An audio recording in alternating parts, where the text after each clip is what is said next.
Olá, eu sou Donizete Tokarski, sou consultor em bioeconomia e hoje estamos recebendo aqui no programa Energia Agro uma personalidade não só da agricultura, mas da política brasileira. Estou falando aqui de Tião Medeiros, nosso deputado federal, atualmente deputado federal, já foi deputado estadual, já trabalhou na Casa Civil do governo do Paraná, é advogado, é paranaense, da minha terra lá do Paraná, né, deputado. O senhor tem na sua família grandes amigos dos meus pais e dos meus irmãos mais velhos. Estou falando aqui do Wilson Quinteiro, que era uma personalidade que a gente viveu lá em Barbosa Ferraz, no Paraná. Então, a nossa relação, deputado, é muito maior do que simplesmente o senhor como parlamentar aqui, e eu agradeço a oportunidade de recebê-lo aqui. Donizete, eu fico feliz de estar aqui conversando contigo nesse programa que já é sucesso, Energia Agro, um tema tão importante, e feliz ainda mais de saber que a gente tem tantas pessoas em comum, histórias, né? Da família, especialmente da família da minha esposa, né, que veio de Barbosa Ferraz, um município lá do interior do Paraná, depois se mudou para Fênix, depois para Maringá, mas enfim, está ali no noroeste do Paraná, no Norte Velho, há muitos anos, né? E tem relação com a tua história também. Então, para mim, é mais um motivo de alegria. Muito bem, deputado. Deputado, você que já foi presidente da Comissão de Agricultura da Câmara dos Deputados, que exerceu um papel muito forte de liderança nesse tema, o que representa hoje a produção de biocombustíveis para o agro brasileiro? Olha, Donizete, o mundo dos biocombustíveis é um inevitável mundo novo. Primeiro, acho que é importante dizer, por mais que a pessoa que está nos acompanhando, às vezes, não tenha ligação com o mundo da agricultura, da pecuária, da produção rural, agrícola, e acha que isso nem vai impactar na vida dele, está enganado. Isso tem ligação absolutamente direta. Primeiro que a gente vive um momento em que o mundo busca alternativas de combustíveis, né? De energia de maneira geral, combustíveis também. Até porque os combustíveis de origem fóssil têm o problema da emissão de gás de efeito estufa, e a gente já ouviu falar tanto sobre isso. Isso tem um impacto nas mudanças climáticas, na poluição diretamente. Então, o que o mundo busca é alternativa para isso. E os biocombustíveis são, de maneira muito direta e imediata, a principal forma ou ferramenta alternativa ao combustível tradicional, de origem fóssil. Claro que a gente tem outras ferramentas de energia, também a energia elétrica, agora com as energias solares, eólicas, outras formas de geração que vão se tornando realidade, que também são bastante sustentáveis. Mas no mundo das energias e dos combustíveis, o biocombustível eu acho que é a grande virada de chave, a grande mudança de paradigma, né, de sair daqueles tradicionais combustíveis fósseis para esses de origem vegetal e também de origem animal. Aproveitar isso que a natureza nos deu de oportunidade de fazer isso combustível, fazer isso energia limpa, né, com muito pouca emissão ou quase nada emissão, né, com a pegada de carbono praticamente neutralizada, ou seja, com impacto nenhum para a natureza no longo prazo. E isso vai impactar na nossa vida, na qualidade de vida. Afinal de contas, nós não somos ilhas, nós vivemos nesse ambiente. E esse é um esforço conjunto de todo o mundo. O Brasil tem um papel muito importante nisso, mas o mundo todo olha nessa direção, endereça suas mudanças de combustíveis nessa direção, porque todo mundo é impactado em mais ou menos, ou maior ou menor grau, mas todo mundo é impactado. Deputado, o senhor participou ativamente também na aprovação da Lei Combustível do Futuro, que foi relatada pelo deputado Arnaldo Jardim, que é também um profundo conhecedor desse tema. A Lei Combustível do Futuro, ela prevê novos biocombustíveis, como o SAF, o combustível para aviação, o diesel verde, o biometano, além do aumento da mistura do próprio biodiesel e também do etanol de milho.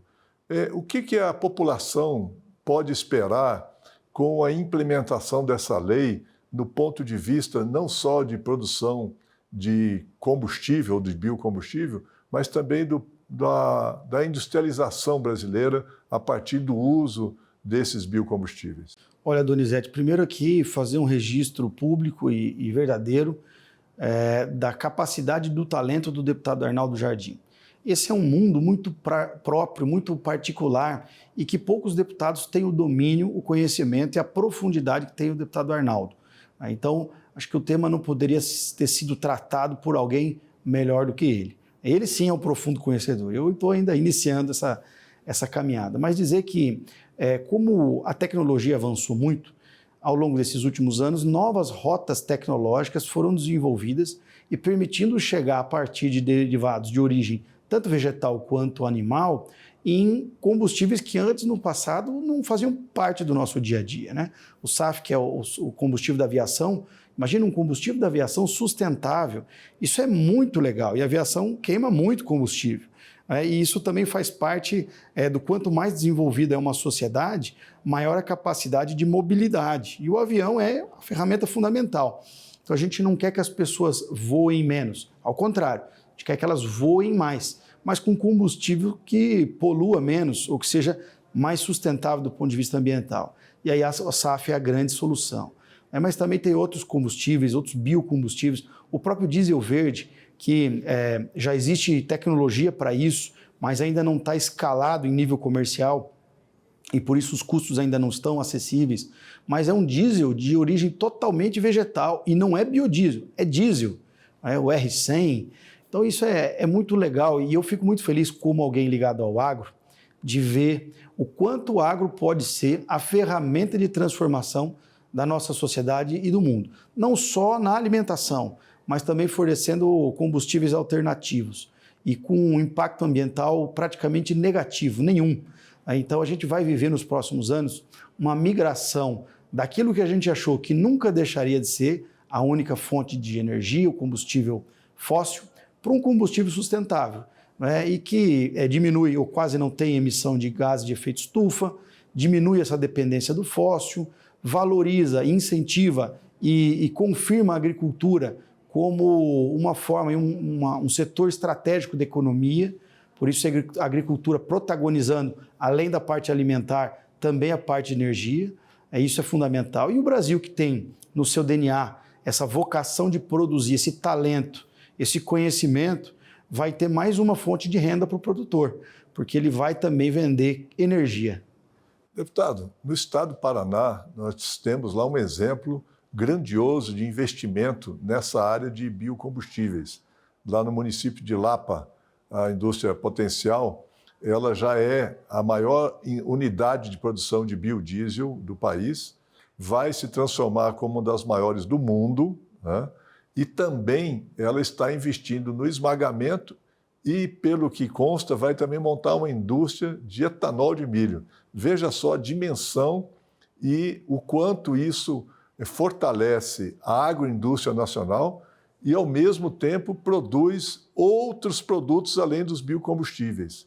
E aí eu queria perguntar para o senhor, deputado, o estado do Paraná, que já tem algumas unidades de produção de biocombustíveis, ele está se apropriando, vamos dizer, dessa riqueza agroindustrial e o que mais que vem junto com a produção de biocombustíveis? Olha, Donizete, o Paraná lá atrás tomou uma decisão muito acertada. Alguns anos atrás, o Paraná decidiu verticalizar a cadeia de produção e pegar a agricultura, que é bastante consolidada no estado, e agregar valor. Ou seja, traduzindo isso no português simples, ao invés de exportar o grão in natura de milho, o grão in natura de soja, o trigo, a cevada, enfim, tudo aquilo que o Paraná produz, tomou a decisão de verticalizar a cadeia e industrializar no próprio estado.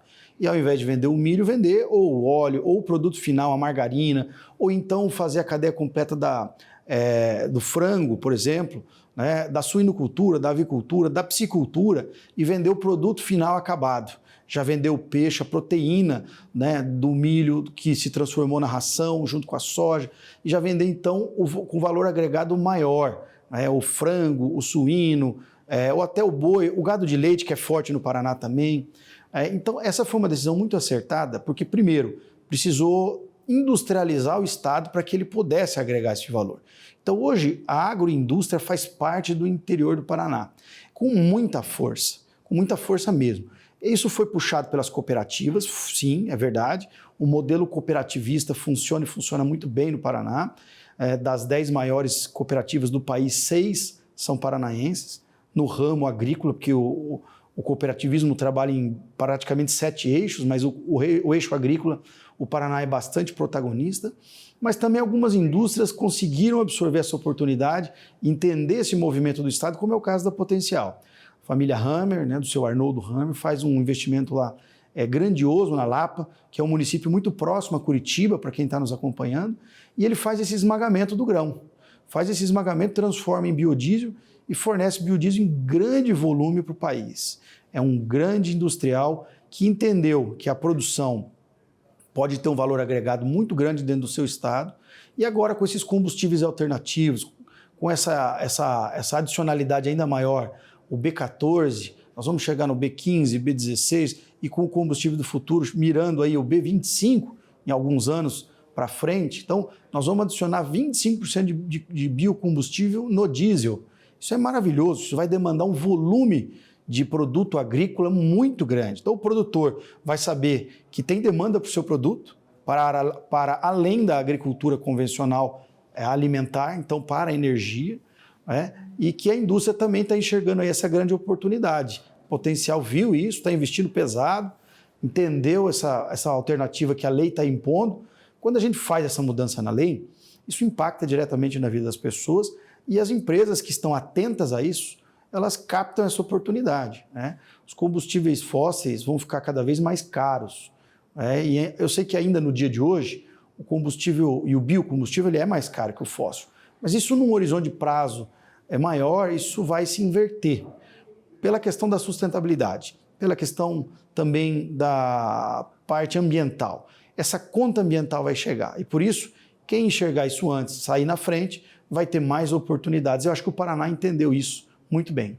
Por isso que nós devemos de fazer, deputado, o que nós chamamos de uma contabilidade social, econômica, ambiental e de saúde pública do uso de biocombustíveis em substituição aos combustíveis fósseis. Porque quando a gente abastece com o combustível fóssil, nós estamos só vendo ali o preço, mas a gente não está vendo o valor, e o valor que carrega ou do ponto de vista positivo ou do ponto de vista negativo. E no caso, os biocombustíveis, eles têm uma carga muito grande positiva, de benefícios para a sociedade, como o senhor disse aí, do ponto de vista ambiental, de geração de emprego, social, a atividade econômica substitui o combustível fóssil pelo biocombustível, e além disso tem a questão de saúde. Deputado, nós estamos aqui encerrando aqui o primeiro bloco, e daqui a pouco a gente volta aqui conversando com o deputado Tião Medeiros para falar mais sobre a produção de biocombustíveis e a produção de alimentos. E esse é um tema que ele domina e nós vamos atentamente ouvi-lo daqui a pouco, logo após os comerciais. Fique conosco aqui no programa Energia Agro.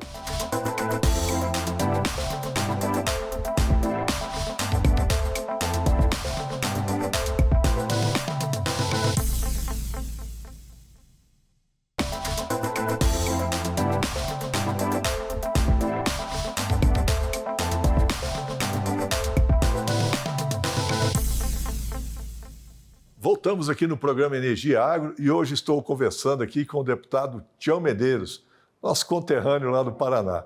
Deputado, muito se fala na concorrência de biocombustíveis e alimentos. Algumas pessoas, vamos dizer, desinformadas, tratam dessa questão exatamente para limitar a produção de biocombustíveis no Brasil. Qual que é a sua leitura sobre isso? Olha, Donizete, eu acho que para mim nem é uma dúvida, eu tenho uma clareza muito grande de que não há essa concorrência, não existe essa disputa. Primeiro porque a gente tem uma capacidade de produzir e esse excedente, tal é que o Brasil é reconhecido mundialmente por ser o maior produtor e com capacidade de exportar os excedentes. A gente já produz e exporta o que não vai ser consumido internamente, nem para alimentação, nem para outros fins.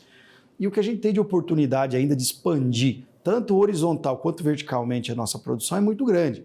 Então, para traduzir isso em números para quem está nos acompanhando, só para entender, o Brasil tem 860 milhões de hectares. Esse é o tamanho do nosso país.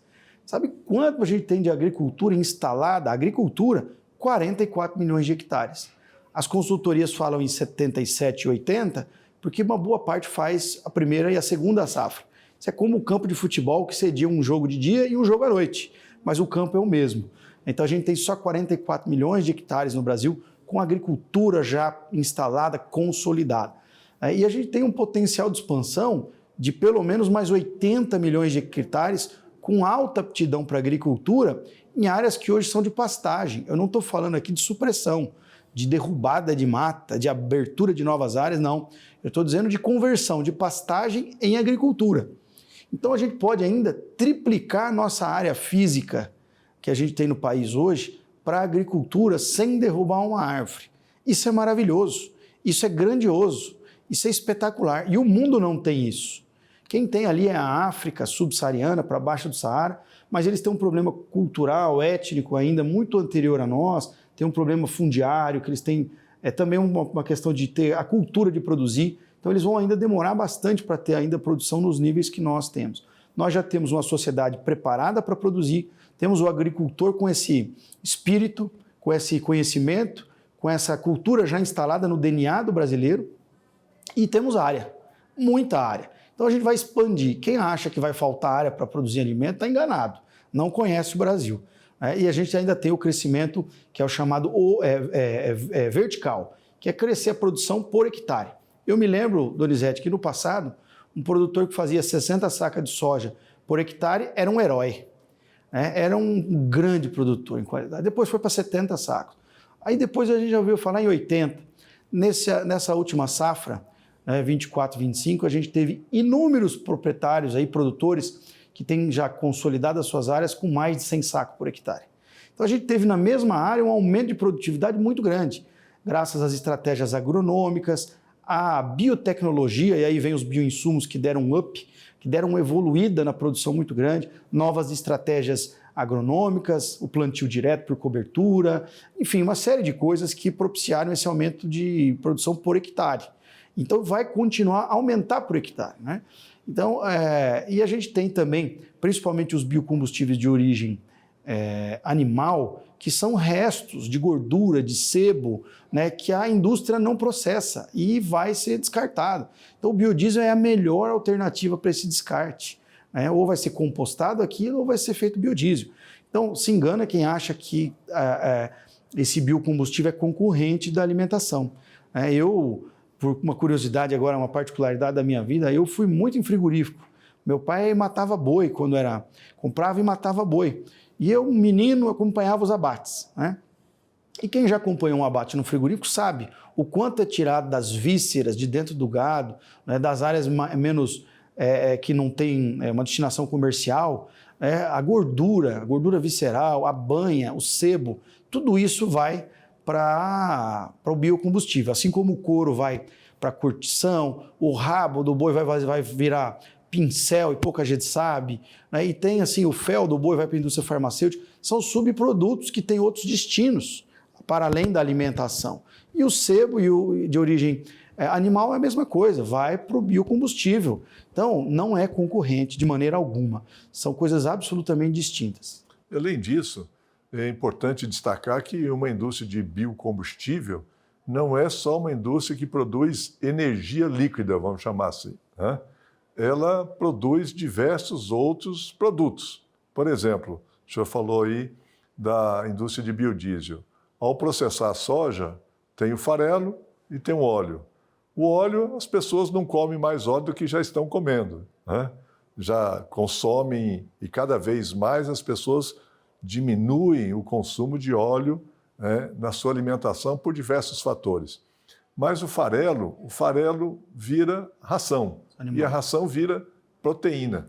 Então, aquelas pessoas que afirmam essa concorrência, elas não estão, como o senhor disse, conhecendo a produção agrícola brasileira. Além da tecnologia que o senhor muito bem colocou, ainda tem todo o aproveitamento dessa cadeia produtiva para transformar esses produtos em alimento. E hoje o Brasil é grande produtor de alimentos. Né? Exatamente. E a mesma lógica vale para o milho.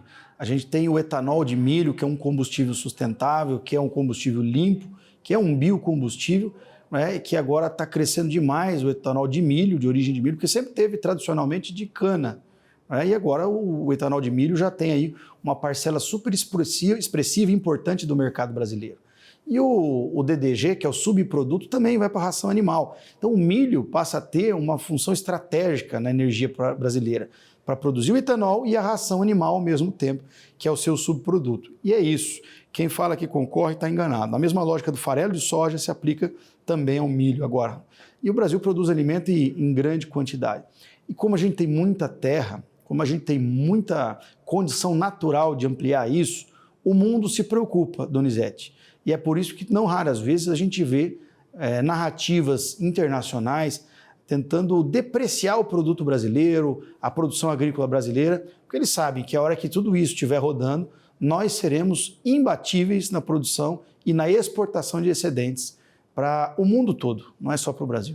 Nós já somos, né, deputado? Porque Nós já somos. A produção de carnes de bovina, a gente já é um grande exportador.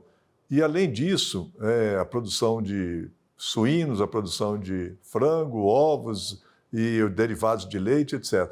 Porém, mas tem um outro aspecto que é interessante da gente abordar aqui também, que é a geração de emprego no interior do país. A industrialização gera emprego. E o estado do Paraná é um estado essencialmente agroindustrial, né?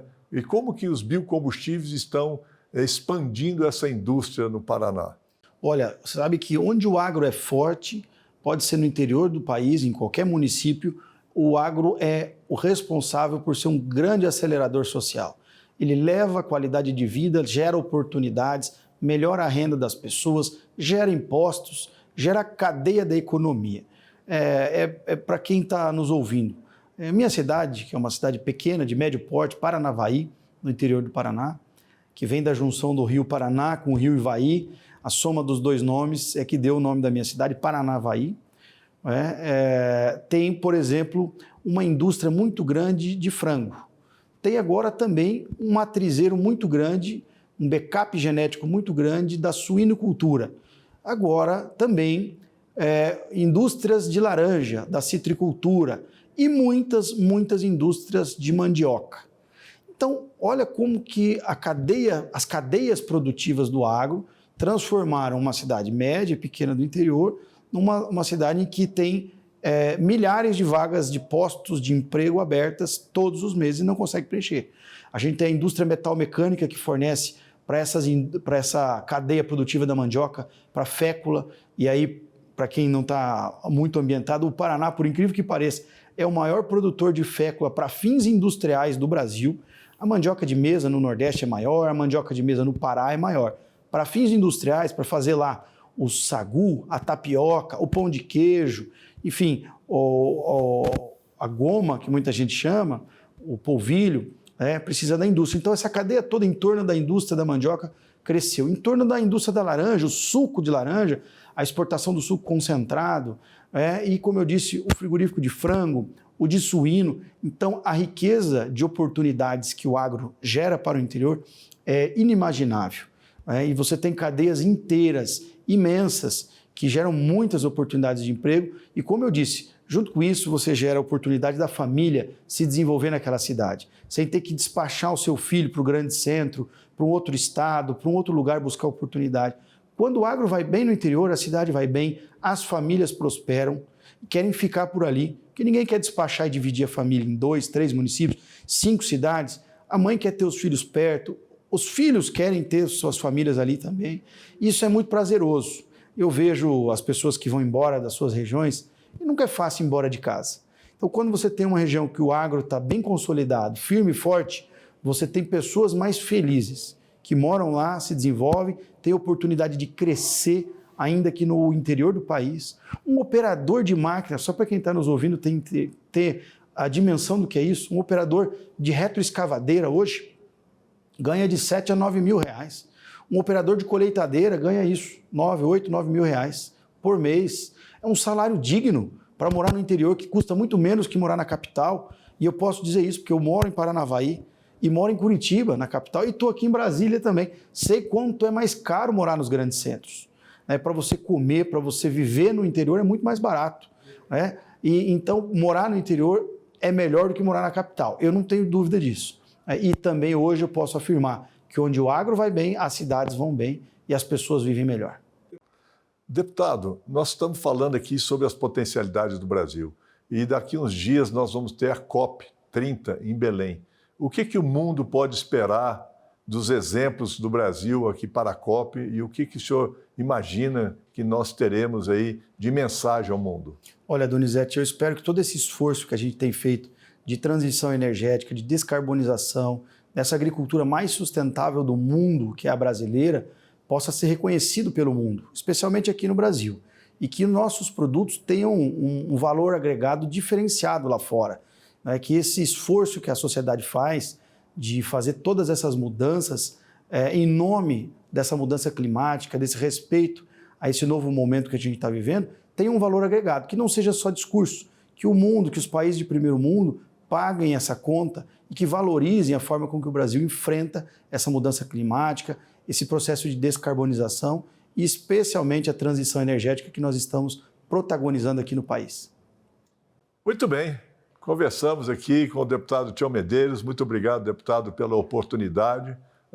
Esse jovem que é uma liderança dentro do Congresso Nacional, quando se trata de questões ligadas à agricultura, à produção de energia no Brasil, ele está atento a esses temas. E nós aqui estamos no programa Energia Agro, debatendo a transição energética no Brasil e no mundo, sempre trazendo aqui pessoas qualificadas para debater esse assunto. Fique conosco aqui no canal Energia Agro, acompanhe as redes sociais. Se tiver alguma dúvida dos programas que nós já passamos por aqui, entre no site donizetetokarski.com.br e lá você vai ter todos os programas e também nas redes sociais, ou então aqui no YouTube do AgroMais TV. Nos acompanhem. Aqui é o programa Energia Agro, sempre trazendo bons debates sobre a energia e o agro no Brasil e no mundo. Até mais!